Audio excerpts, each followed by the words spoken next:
This is an Irreverent podcast. Check out irreverent.fm for shows from all our friends.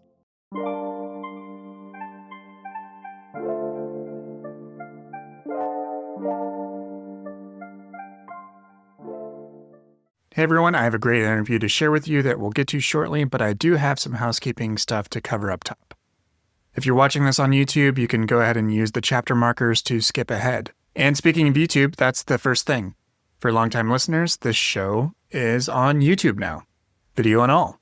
Video is also being published to Spotify, and even though Apple Podcasts does support video as of recently, it doesn't yet support my particular podcast host. That same podcast host does publish an audio version of this feed to everywhere, as it always has, to all podcast platforms and to YouTube as well. Second, if you subscribe to my newsletter, I have moved it off Substack to my own domain, blakechastain.com. Same content, different platform. I'll spare the creator economy stuff for another time. Third, the Evangelical podcast isn't going anywhere, and I'll continue to talk to authors and discuss topics related to evangelicalism, Christian nationalism, and so on. However, I am expanding my purview. My interests have always extended well beyond the niche of faith deconstruction stories, and I intend to explore those in depth. Broadly, those interests are media and technology, books and reading, your typical nerdy stuff like comics and video games, and how we change our minds. I don't see these interests as competing at all. In fact, I see them as deeply interconnected. Each provides a lens for me, and perhaps you too, to better understand myself and the world. I remain committed to highlighting the stories and perspectives of authors, creators, and people from all walks of life who, in the words of Rilke, help me to live my life in widening circles. I'm also going to be working on some longer form and longer term projects that won't see fruition for a few more months. But as always, you can continue to follow along wherever you are across the web or at my website, blakechastain.com, and you can support the show via a paid subscription at $5 a month or $50 a year. I donate 25% of net revenue annually. You can find out all about that over at blakechastain.com. But now that that's out of the way, let's get to this interview. My guest today is B.K. O'Connor, author of the book Eve, a novel. This is her first book. Becky, welcome to the show. Thanks, Blake. Thank you so much for having me. I'm super glad to talk to you again. We actually appeared on a panel in Brooklyn about a month ago, and it was a blast, and it was a lot of fun to talk with a live audience about to hear about your book. And now we're going to dive into it for my audience. And where we usually start on the show is really just starting with a little bit of biographical background about yourself. So I'm curious, what were your sort of first experiences with religion, and how were you raised, and what was that like for you? Important place to start. I grew up in a multi-faith household. My father is an Israeli Jew and my mom is a Midwestern Christian. That obviously did not work out for many reasons, but I grew up hearing both stories, and especially those Old Testament stories were always kind of our childhood. The whale took Jonah for a ride, or Moses parting the sea. If my brothers and I were ever having a disagreement, I'd be like, oh, well, King Solomon would cut the baby in half. And, those are just kind of part of our childhood narratives. And we also grew up in South Texas. What was an Israeli doing in South Texas? That's a longer story for a different day. However, the culture was predominantly Christian, and all my soccer teammates were practicing Christians. And I actually had a really positive experience with Christian service and Christian love and Christian community. They would invite me to their Bible studies and their Christian summer camps. And eventually I did become an evangelical Christian. And I was in youth ministry for 3 years when I was in college, before kind of understanding the severity of eternal damnation and the ethics, especially in Calvinist belief systems, of predestining someone to suffer eternally based on their circumstances outside of their control and inside of a benevolent God's control. And also there was a lot of damage between my Jewish family members and I with holding an evangelical faith, because we all kind of understood what that meant as far as my beliefs and my desires to save their souls. So I ended up falling from my faith, and John Milton's Paradise Lost had a wildly impactful role in that fall. I was taking a Paradise Lost course at the University of Texas at Austin, and I had to memorize 90 lines from Paradise Lost, and I memorized the lines right before Eve took the fruit. And for me, it became so apparent that Eve was framed, that this was a setup, and that's what brought on hell and sin and suffering, which was the divide between what I couldn't reconcile morally in my faith and in my family and in being a human being on this earth with so many other gods and belief systems and circumstances. So I ended up falling from my faith, and now I'm really interested in mythology as metaphor, mythology as poetry, digging deep in existential ways into why we exist and what is truth. Yeah. Could you talk a little bit about, like, was there a difference between, say, how the Jewish side of your family understood the story of Eden and Eve versus the more evangelical understanding? And was there a distinct divide, or did they sort of interpret that story similarly? So my Jewish side of my family is more culturally Jewish. They kind of use storytelling as entertainment and tradition. So we have our own renditions, or everything becomes an analogy for forbidden fruit. And there wasn't as much of a stigma to Eve and Eve's role in taking the fruit. That's a very Christian, a very evangelical Christian angle into the story. Was Eve's transgression, Eve as bringing sin into the world, Eve as being weak and tempted. And after, Western civilization forming largely around Christianity, it ended up leaking out into other cultures. Like, for example, in Islam, which also, has the story in the Garden of Eden, Adam and Eve, there wasn't necessarily that stigma for Eve either initially, but later some of the revelations from Muhammad started having those gendered, moralized understandings of Eve's action and Eve's taking of the fruit, instead of, no, we both took a bite of the fruit, we both begot sin. So I think Christianity is definitely where the gendered transgression is emphasized, and in Judaism, there's more of an egalitarian understanding of the fall. Interesting. Yeah, it's not that Eve takes the brunt and is the point. It was something that they did more collectively together, and that sort of responsibility is shared across genders. Then, yeah, because I mean, just reflecting on some of the sermons that I've heard in the past, some well-meaning pastors would always say, like, it was Adam deflecting, in the moments afterwards, and it says, "This woman you gave me," that is like clearly like he's making excuses. And Oh, I mean, any yeah. rendition of the Genesis text is obvious, where Adam, he was fine in Eden. He was content with the low-hanging fruits. And that is why he is such a despicable character in Eve, is because I couldn't understand that. Whereas Eve was the hero who had that intellectual curiosity. And so, of course, Adam would have that reaction of, like, this was her idea, because it wasn't his idea. Yeah. So you were in college when you had this experience, and you were reading Paradise Lost, and you have this sort of the shift in mindset and conviction. Did anything else contribute to that, or like where did that experience lead you next, as far as like what you wanted to explore with regards? You mentioned you really like mythology and that sort of thing.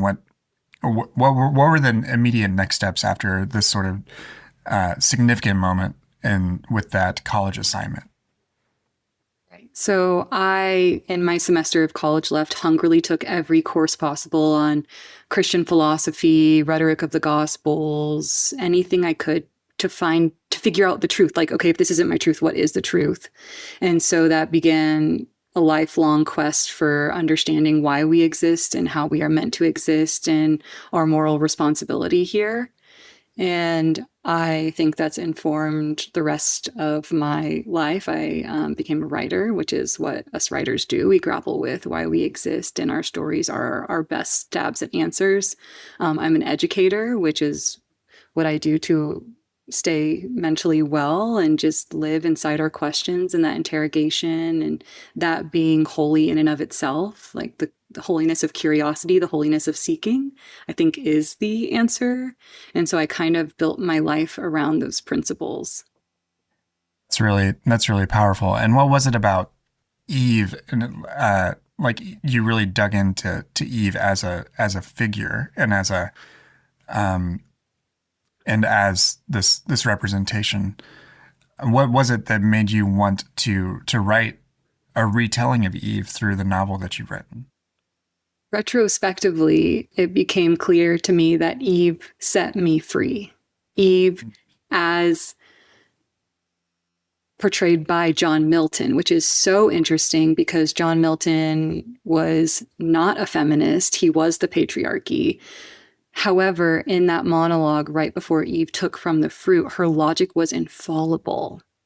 She says, good unknown sure is not had, or had and yet unknown is as not had at all. In plain then, what forbids he but to know? Forbids us good, forbids us to be wise, such prohibition binds not. And she goes on to explain, relatively speaking, she can't understand this ask because she only knows goodness. And that is an incredibly complex understanding to hold, especially pre-bite of forbidden fruit, pre-bite of wisdom.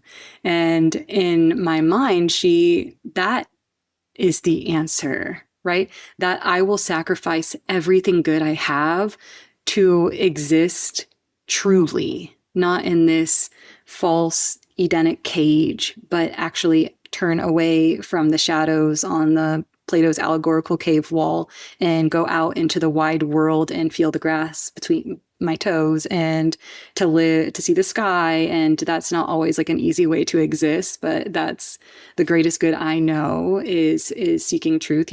As Keats says, truth, beauty, beauty, truth. And Eve was that inspiration for me. And she so that was the idea. I sit down, I am working on this novel writing challenge with my students, so that comes to my mind. I start writing Eve's story and Eve's perspective and start doing research simultaneously. And I learned I am so far from the first with this idea to redeem Eve. This is this larger, beautiful, pre-existing discourse. Phyllis Tribble, Elizabeth Cady Stanton in the Women's Bible, LDS writer Beverly Campbell, Eve and the Choice Made in Eden, Rabbi Kushner's. There are so many religious scholars and philosophers out there who have really understood Eve as a hero and as noble as the mother of humanity because what she did in Eden, and that being a force of good, a catalyst for human consciousness at all. Mm-hmm. Yeah, yeah. And the thing that strikes me to talk about Eve in your book, the thing that strikes me is she is never not self-possessed. Like she has this level of self-assurance that is completely admirable because like and it's innate because that is also sort of the nature of that story is that these two humans were not born, they were made. And so like so that actually has like a completely different element. What could you talk about that a little bit and just how you like that as the author of this retelling of Eve, what what about it was so about the figure of Eve just just has that confidence and that self-assurance that like it's enviable and admirable in so many ways. Yeah, I'd just love to hear you talk about that because that is one of the central characteristics that I took away from your portrayal of Eve. And if I'm wrong, then please let me know. No, no, that's it. Eve was aware before the bite. That was her nature. She was created this way, which is the ethical dilemma of understanding any sort of benevolent God in the context of Eve's curious nature. And so she was created as a whole. She never needed Adam. Adam needed her. And that was the first conflict is she didn't want to spend her days with Adam by the stream eating berries. She wanted to explore and find Eden's edges. And this is Miltonian. So Eve is a Paradise Lost retelling. Unfortunately, most people have not read Paradise Lost, and this is a missing element entirely of any, of most readings of this book. However, Milton had that same urge to know and understand. He was fluent in 6 languages: Hebrew, Greek, Latin, all of the original biblical languages. And he asserted that you cannot understand scripture unless you know its original languages to actually read it, because of what comes with interpretation and translation and politicization of these biblical texts. This is not the inerrant word of God, Milton is essentially saying in that. And so I do the same thing with Eve. I go into Eve's original languages. The story of Genesis is not original. The story of Genesis is these retold evolved Sumerian myths. And so the Garden of Eden began with a goddess and a serpent at her back, freely offering the fruits of the tree of knowledge of good and evil to mankind, bestowing them upon mankind. And this was gendered, moralized, and with this ruthless patriarchal bent into what we experience today as a story of the Garden of Eden and Adam and Eve. But I took who Eve came from. Eve is Asherah, Eve is Inanna, Eve is Astarte, are these proto-feminist Greek gods from Manoah, and she is this tradition. She is this divine feminine embodiment of the mother of humanity. And I do take Western civilization's Eve. I do take, as Milton describes her, this pasty white, golden tressed Eve, and that is the Eve that I am trying to reshape into something empowering and something less what man needed Eve to be to achieve control and the dominator model that we are experiencing today, and it is not going well. And so this was— No, it is not. No, it is not going well. And that's where Eve comes from. Eve is divine. She is the divine feminine from her onset, and God molded her. Like Eve was not birthed out the birth canal. She was molded from the rib of man into a beautiful, curious woman, a sexualized woman. In every one of her, like she drew Adam's attention. She is divine at her onset. Mm-hmm. And I'd love to actually understand and hear from you about the concept of the divine feminine, because I do think that especially within traditions like evangelicalism, that sort of exploration of either the divine feminine or the divine masculine, or even though we call God the Father, and there is gendered language, God the Father, God the Son, and then the Holy Spirit is sometimes feminized in certain traditions, usually not in evangelicalism, but like, in Greek Orthodox tradition, it might be like Hagia Sophia, that sort of personified feminine. That's not something that is necessarily known or taught at evangelical churches. How do you understand and how do you frame the divine feminine for those for whom that is not an easily accessible sort of concept, because because of that, either patriarchal or patriarchal plus this strange mix of like non-gendered that can happen sometimes, where we say that God doesn't have a gender, but we still call him God the Father, and it's sort of confusing. like, but this emphasis on the divine feminine can be very empowering. So I'd love to hear that.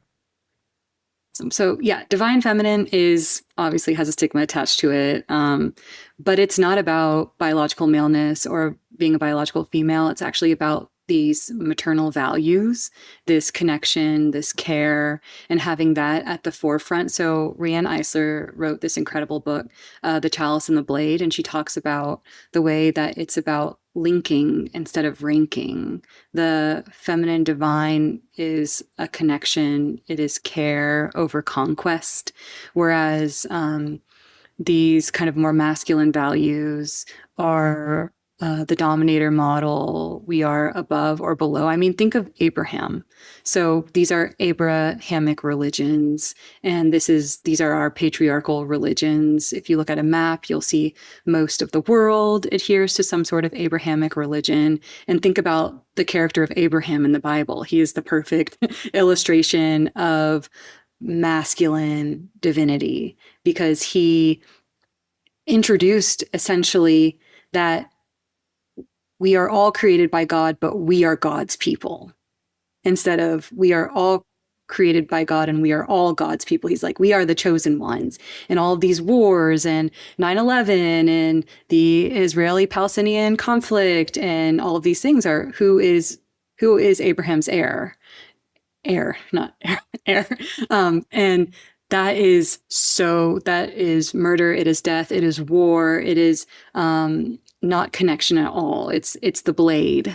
And whereas the divine feminine is the chalice, the connection, the honoring each other. It's this really idealistic harmony that did, according to academic discourse and archaeological findings, exist pre-agrarian revolution and even in some Neolithic societies. Like this is not a myth. This is not what we are making up because we are women. We have unearthed, unfortunately so late, historically speaking, a lot of these narratives already found their way in as stable in culture in ways that are misogynistic, unfortunately.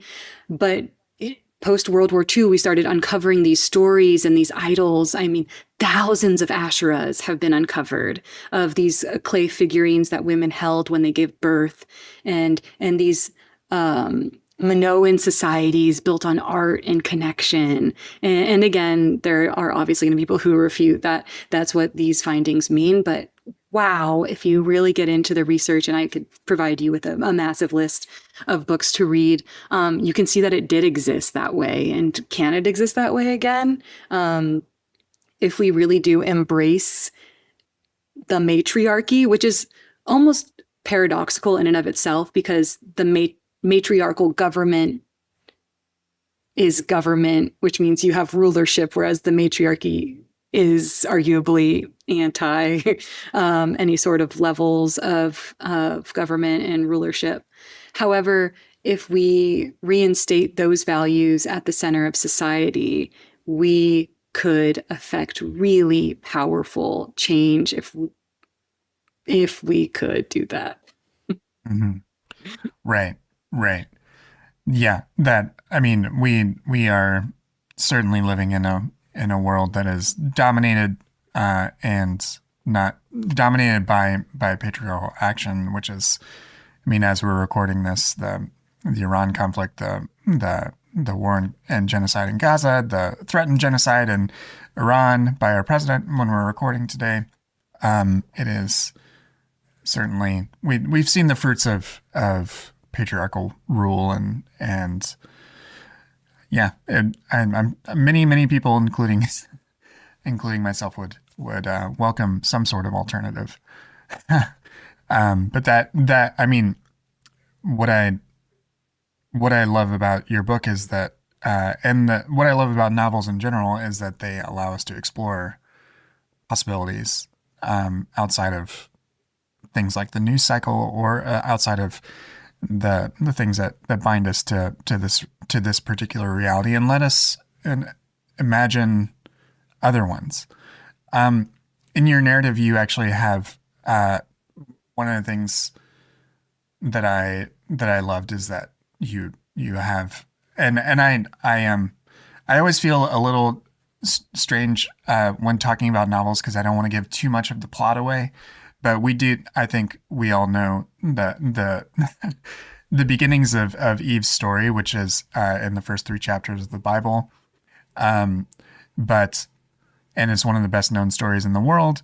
But the thing is that Adam and Eve do meet other peoples and other deities, and that is one of the aspects of the biblical text is that there's this garden, but then they leave, and then there's already people milling around. You've already talked a little bit about these various Sumerian and sort of Near East, that might be a dated term, mythologies.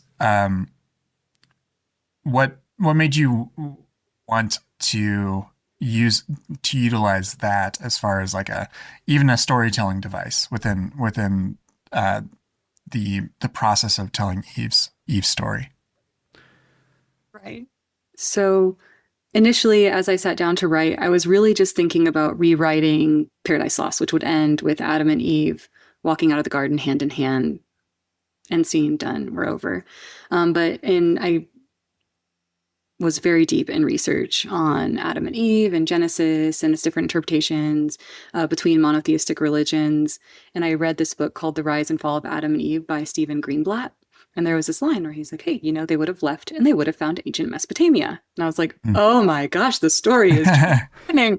This is the beginning of the story. And I remember just like, I was walking my dog and I was listening to an audiobook. And I remember like sprinting home and grabbing a journal. And I've always loved the story of Inanna, the woman on the meat hook, bear sacrificing for her sister, to know the secrets of the underworld, the secrets of death and life.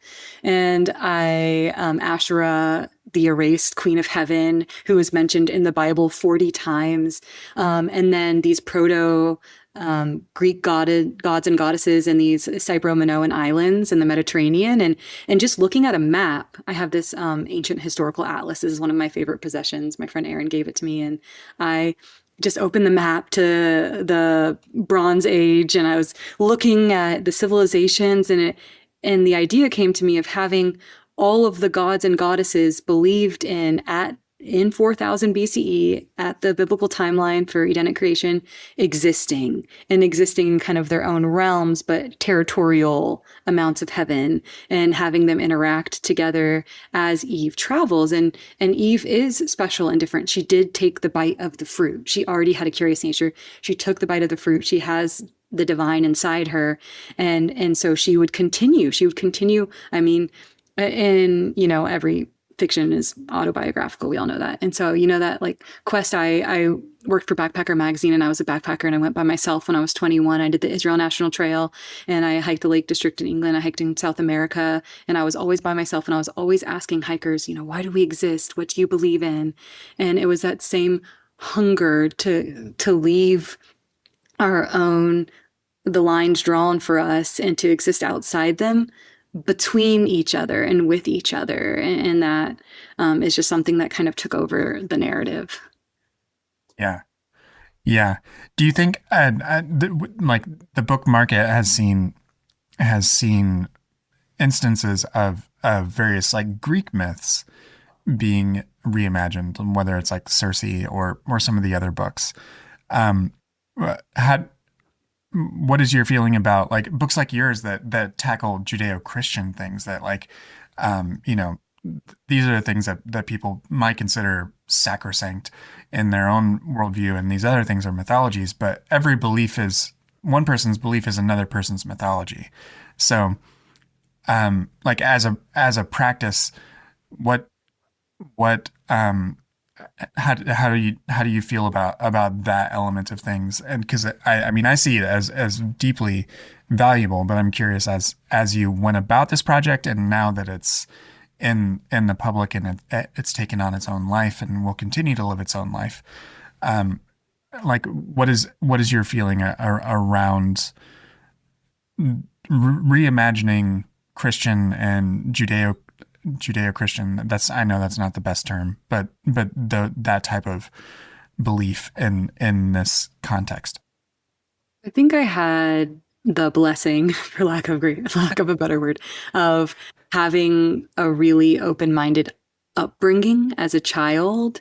The physicality of myth and reality was always a gray area. I grew up spending my summers in the Middle East, snorkeling where Moses parted the seas, swimming where Jesus walked on water under the stars, and I always was able to play with story and received really creative retellings of these stories just culturally. And so when I read Circe by Magdalene Miller and these Greek retellings, and I actually teach a mythology unit at school to my students, and what I have them do is, we read mythology, we analyze the myths, and we talk about how a lot of these myths were formed around questions we couldn't find answers to. So, what is lightning? Zeus. And so I have my students kind of come up with questions that they don't have answers to, and they build myths, and they're able to play so flexibly with Aphrodite and Zeus and Hera. And we can't do that with our stories. They are sacred in a way for some reason that Greek mythology is not. Whereas, I am a huge Joseph Campbell fan, and he back into the 70s was really investing in our understanding of religion as myth and these stories as foundational myths for those times. And we need to rewrite new myths for our time. And sure, I understood, especially as a public school teacher, that it's a risk to take such a sacred story and to sculpt it so unorthodoxly and creatively and arguably blasphemously. But I've actually haven't had as much of a reaction, or especially compared to what I thought may happen. I know I had one reviewer at this website, it's not a Christian review site. It's just like a novel review site. And they posted a review of Eve, and I think they still ended up giving it 4 stars. But the last line in their review was like, the story of Adam and Eve should never, ever be changed, or something very repeated. We're like, this was a creative attempt. The story should never be messed with in this way. And so I emailed the review site. I was like, do we think that the reviewer had maybe a religious bias? Oh yeah, Amy's super religious. I was like, okay, cool. Well, I'm just gonna, whatever. Okay, Amy, thank you. But not something that we traditionally do, but I think it is so important that we start doing it, that we start interrogating these stories, because if you think about it, there is the divine feminine in the Bible. We have Asherah, we have Hagar, we have Esther, we have Mary of Magdalene, totally. Mary of Magdalene's stories didn't even make it into the Bible, the Gospel of Philip and the Gospel of Mary, but they were unearthed in 1945 in Egypt. These stories of Jesus's best, most intelligent, most loyal disciple was a woman. And if in 600 BCE, we can totally reinterpret and rewrite monotheistic Abrahamic texts to be patriarchal. Why can't we rewrite them now for the sake of liberation? And there are so many so many feminists especially, who want to stay true in their faiths and continue their faiths. We have more female rabbis than ever, more female ministers and even bishops out there who are really digging deep and interrogating the text. And what I'm doing is part of a much larger discourse of re-understanding our texts in a more egalitarian way. Yeah. That I love what you said about sorry, let me take a beat. I love what you said about the way in which various we do see glimpses of the divine feminine in the surviving biblical texts. Are there, other than the ones that you already mentioned, are there other parts of this, like this admittedly very patriarchal religions of Judaism and of Christianity that that retain this sort of uh, signi signi excuse me, signifying of the divine feminine either through belief or practice, or do you see it as like the patriarchal forces really did try to annihilate that entirely?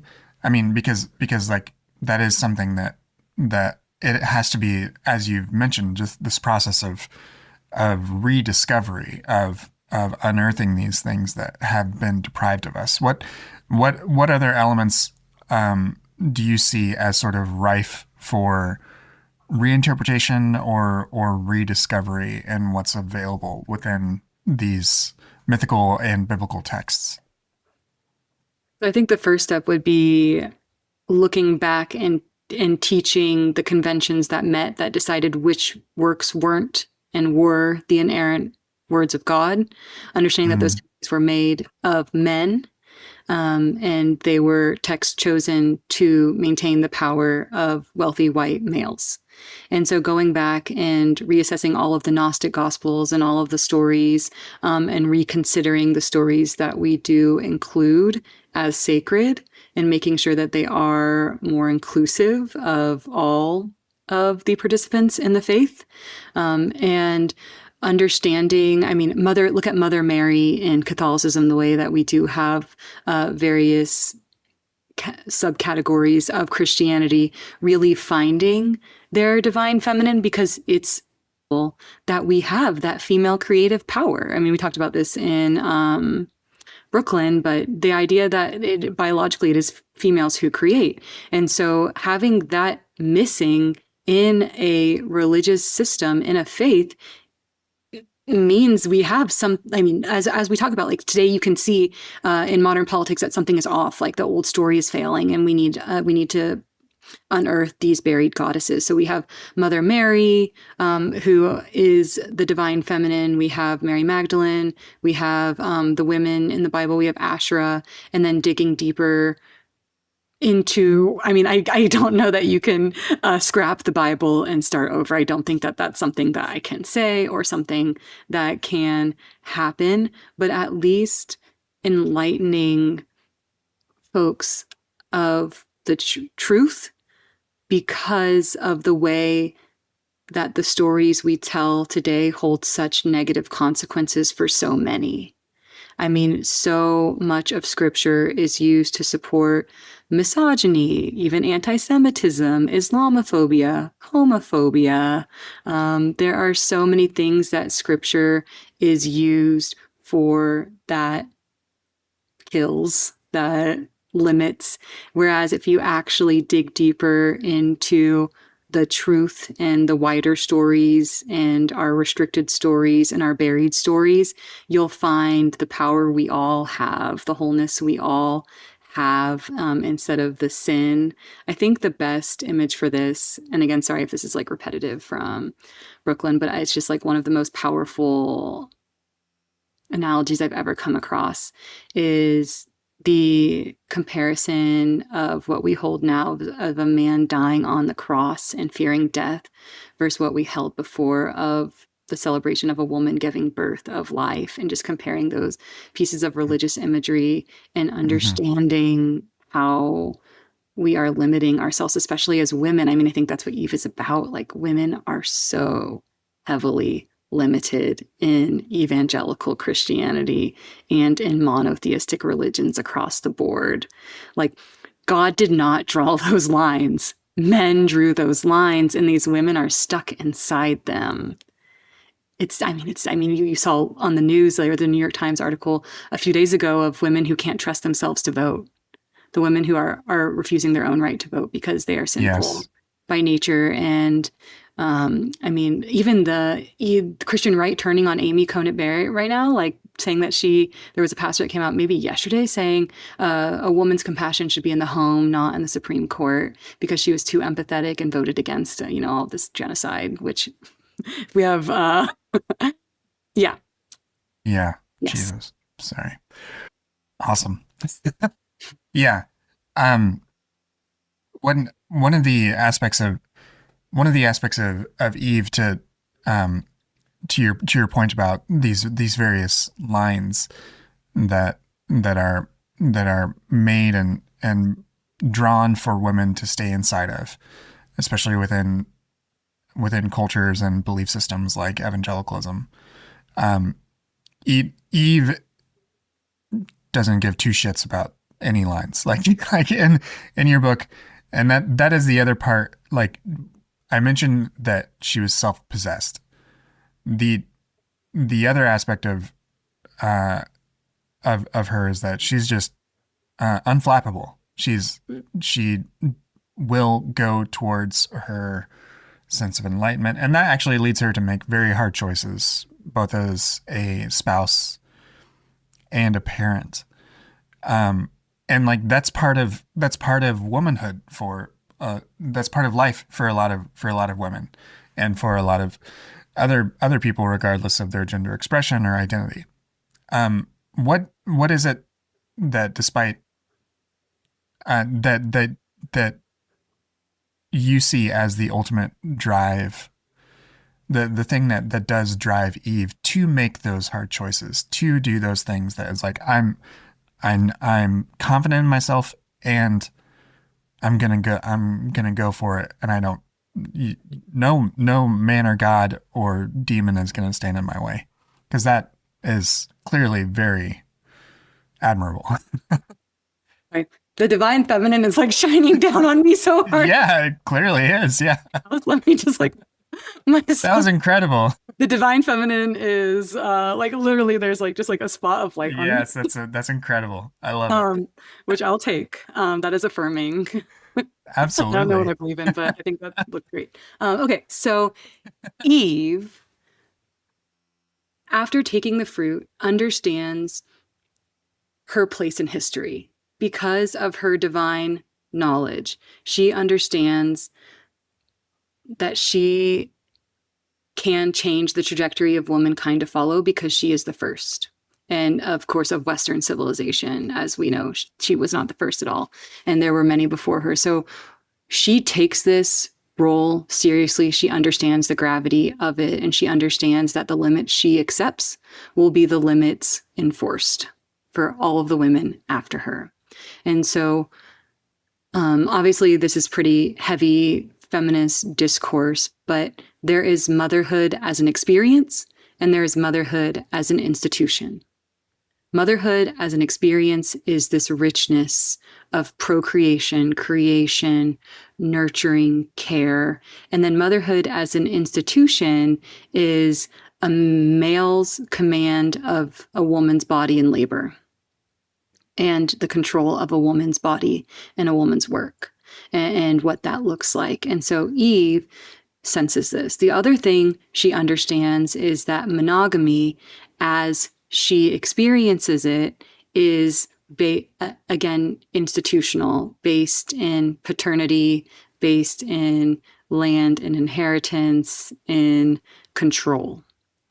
And so she understands the harm that she will cause her immediate family, and also understands the moral imperative to exist beyond the limits that she is given, beyond the cage that she is given, for the sake of the women who come after her, which provides, again, I don't want to spoil the book, but that is not telling you that you need to leave your family and have extramarital affairs. What that is a choice that women get to make with their bodies and their lives.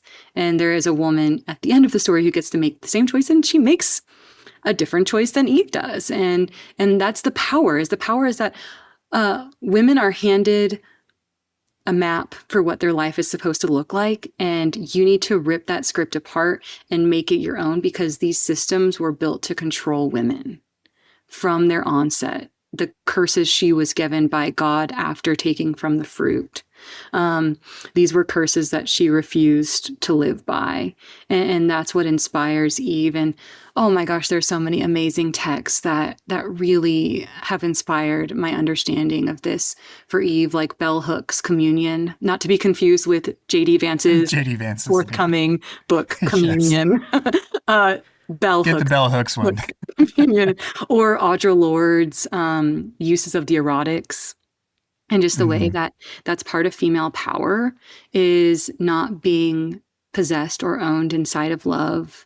It is the knowledge and wisdom that occurs inside of a woman's sexuality and all of these pieces that men have really worked to control systemically. And Eve, it's time travel going back and making sure that women understand why these systems exist to keep them in their places, and that this is not the rule. You get to choose what your life looks like. Yeah. I have a couple of questions before we get into a final little lightning round around books in particular.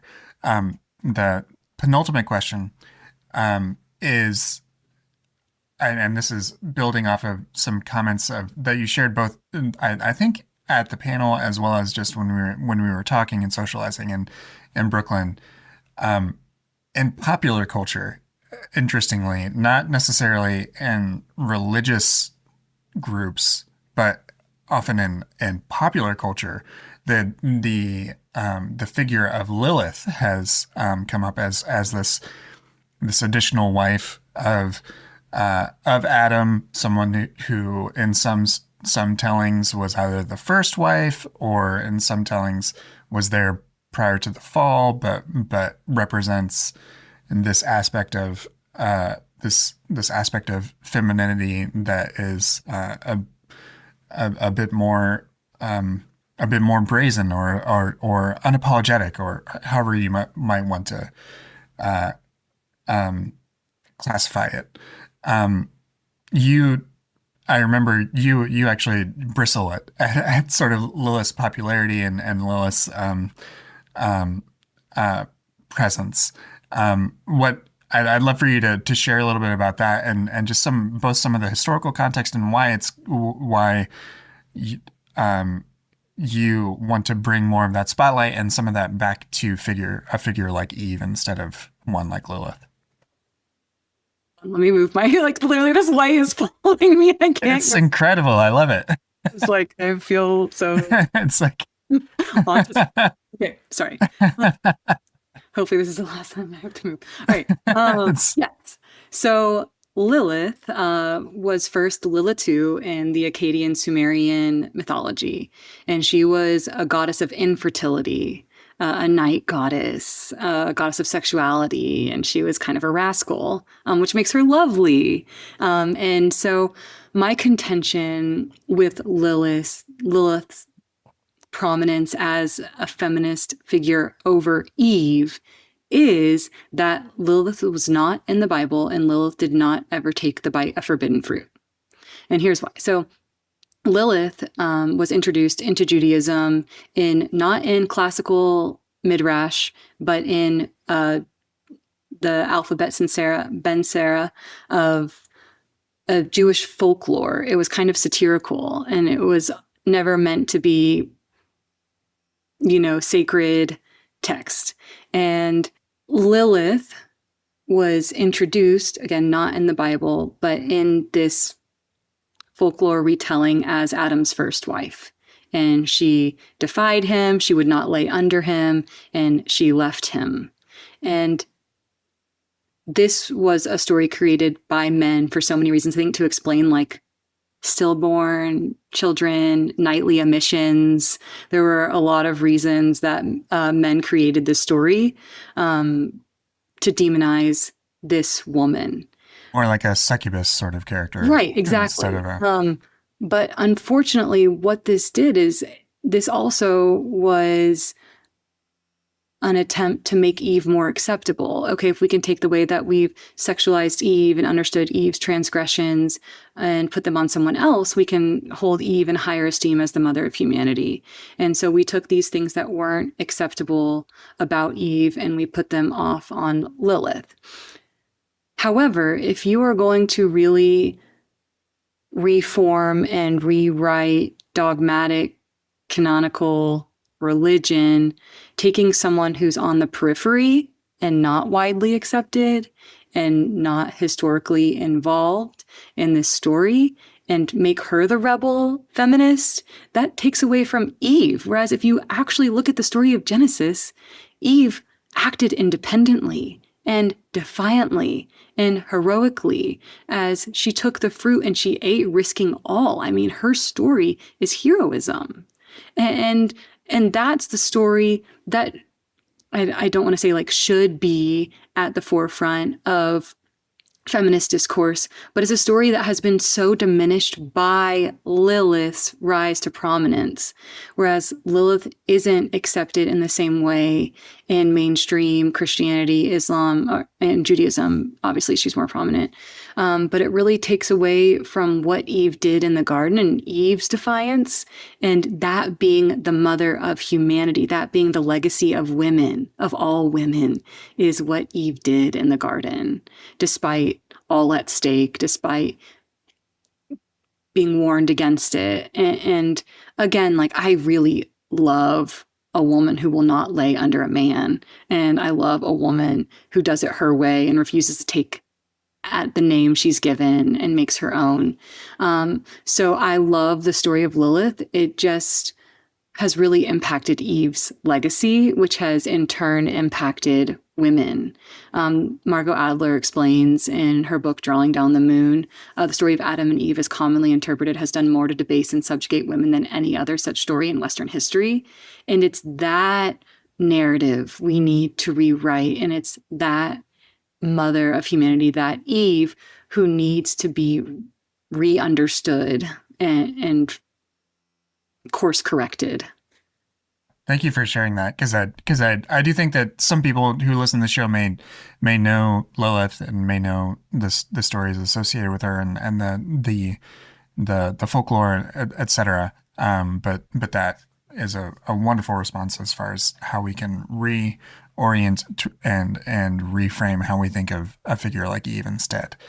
My final question with regards to the book is, I actually believe you have other books in the works. Are you going to continue to build on this story, or will stories branch off from what you started in Eve, or where is your work taking you next? I've become obsessed with writing. It's been my personal liberation. It's like taking these stories. It's what I do on a day with the rough and impossible news cycle. It's, I mean, in our conversation, we're like, yeah, the divine feminist divine feminine ideals can fix everything, but like, how? It's still so theoretical. And so, like, for me, whenever I'm grappling with how we can make this world better, like, I just sit down and I write. And so Eve, I finished in 2021.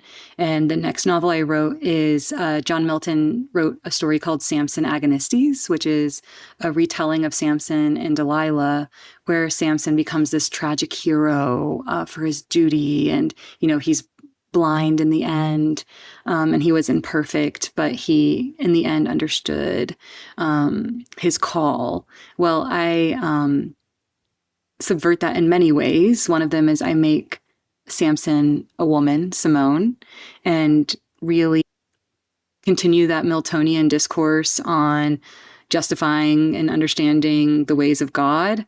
However, also rewriting agency and girlhood and divinity and those really important ideas as Simone comes of age and is strong, and what it means to have strength, feminine strength versus masculine strength. So definitely a lot of the themes continue in that retelling, and then another John Milton retelling, and then a William Blake, The Book of Thel. I was an English major and I can't stop, and it's just kind of fun to continue performing literary analysis and fiction and Yeah. playing with these stories in ways that feel liberating to me, and I hope liberating to all. I mean, men and women are both so impacted by toxic masculinity, by our lack of divine femininity in our social structures today.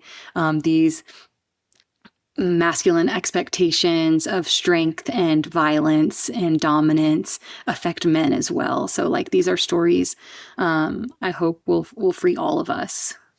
Absolutely. And the the malleability of mythology is just so powerful because for whatever reason these stories speak to the deepest parts of us.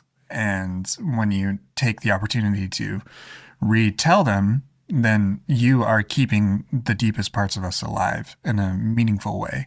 And so it's awesome that there are books like yours that are doing that with stories that need that sort of revitalization. Because I honestly, sorry for allow me a little soapbox here. I think one of the problems with fundamentalism is that it insists that things never change, and like change is one of the few constants in life, and our stories should change to reflect that and should speak to us in our moment as well as reach through time, just like John Milton has reached through time to you. So it's super exciting to hear that you're continuing to write and continuing to engage with these various mythologies and different ways. I do want to ask you a handful of these book related questions. This is going to be a lightning round to sort of end our time together. And there's just Can I move one more time? I'm like, yeah, absolutely. really getting chased by the sunshine right now.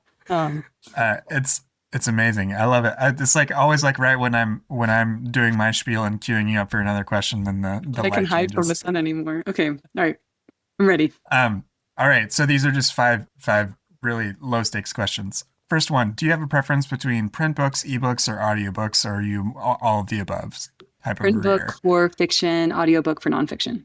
Oh, nice.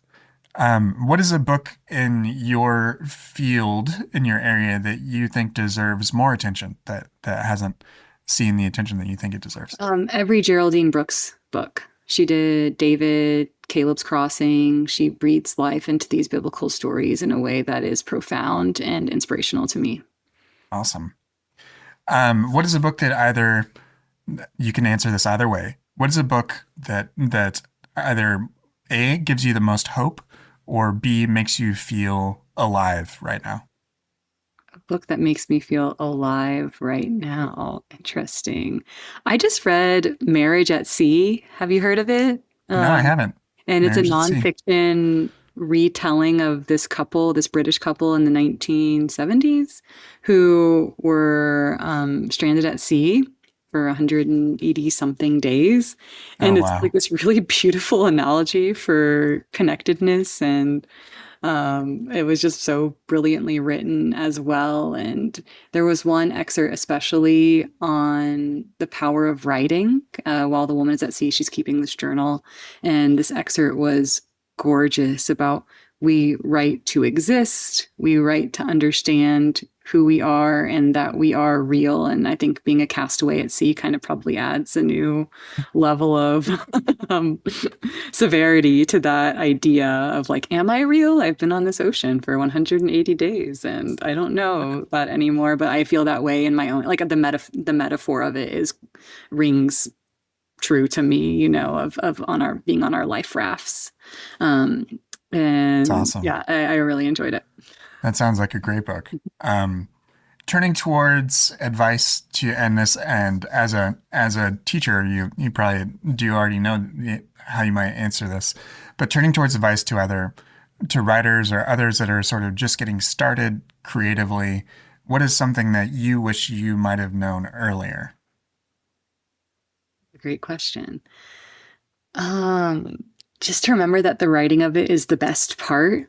I I didn't take it for granted, but seeing the other pieces that come after the book, like the marketing and those pieces are not nearly as fun or rewarding as the sitting down and the spilling and the molding. Like those pieces are the pieces, and just enjoying that part of the journey as ends to the means in and of itself is the best advice I can give. And just to remember, like, that's why we're here, is to be spilling and shaping those stories in ways that allow us to understand ourselves and our existences and each other and connect. That's the magic, and the rest of this is just a mess. Fair enough. And the final question is sort of this magic wand sort of question, and I may not have dialed in the wording, but the question is, if you had a magic wand and you were going to try to encourage either more reading and literacy in the world, and today's sort of media climate where books and reading have to compete with TikTok and Instagram and YouTube and literally everything else, what do you think would be a way that, whether you had a magic wand or whether it was just something that you I'm sure probably already do as a teacher, how would you encourage more reading and writing and literacy in today's world? I have quite the robust at-home reading curriculum. We speed date the books. We find the books that are our books, the recommending of the books to each other. And I think these are relevant in the adult sphere, as well as like finding those books that make us feel alive and make us feel less alone, and those as gateway drugs to becoming lifelong readers. I tell my students, like, the best thing I can do for you is to make a lifelong reader out of you this year in my classroom. And I mean, today we had our at-home reading pop quiz for this month's reading. And so they have these reading logs, and I have some students, I always compete with my students and say, hey, if you read more books than me, we'll do lunch together or something. And that's never happened. But this year I have this student who's really on 102 for the year. And she's recommending books to me that I'm like checking out from the library. Oh, wow. and we're kind of reading together. She's amazing. They're all amazing. So I think it's just about finding the books that speak to us, finding our books, recommending them to each other, finding book clubs, making it social, reading together. I led a book club for Eve, an early readers book club. And I remember the conversation afterwards was remarkable. Digging deep into the questions and kind of asking, like, do you think it's actually possible to unwrite gender oppression? They were like, no. Was it a unanimous no? I was like, what? What do you mean no? Like, that's the whole point, that we can. And I think just like connecting into our understanding and our existences, like with each other, with literature. I can't give pop quizzes to adults. That will not work. Maybe we should. They're like comic strip, or write a poem from the POV of the protagonist right before they change, or like things like that. So I don't know. I just think it's the most important thing. Like, it's a moral imperative to read in this day and age, because it's the only way. I mean, in education, and I wish I could remember who said this, but they say books are like windows, sliding glass doors, and mirrors. You should find books that you see yourself in, books that you can get into other worlds with, and books that you can see into other lives with. And I think that's how we can live. I mean, life is so short. And so if you want to exist fully and responsibly, like, you've got to read all over the place. Sorry, yeah. I'm a teacher. I don't know. Oh, no, I love that answer. More concise than that. No, that was incredible. Thank you so much for answering those questions and for talking about your book. Congratulations on this book being out and available for the public. The book, again, is called Eve, a novel. It's out now. Is there any other place online or anything that you'd like to plug here at the end? Oh, Boulder Bookstore is my local store. I think I've sold like 90 copies of Eve somehow. Love them. Right. So incredible. But any obviously local place to buy books, Eve will be there. So wonderful. BK O'Connor, thank you so much for joining me today. Thank you for having me. I appreciate it. Okay. Looks like it's uploading.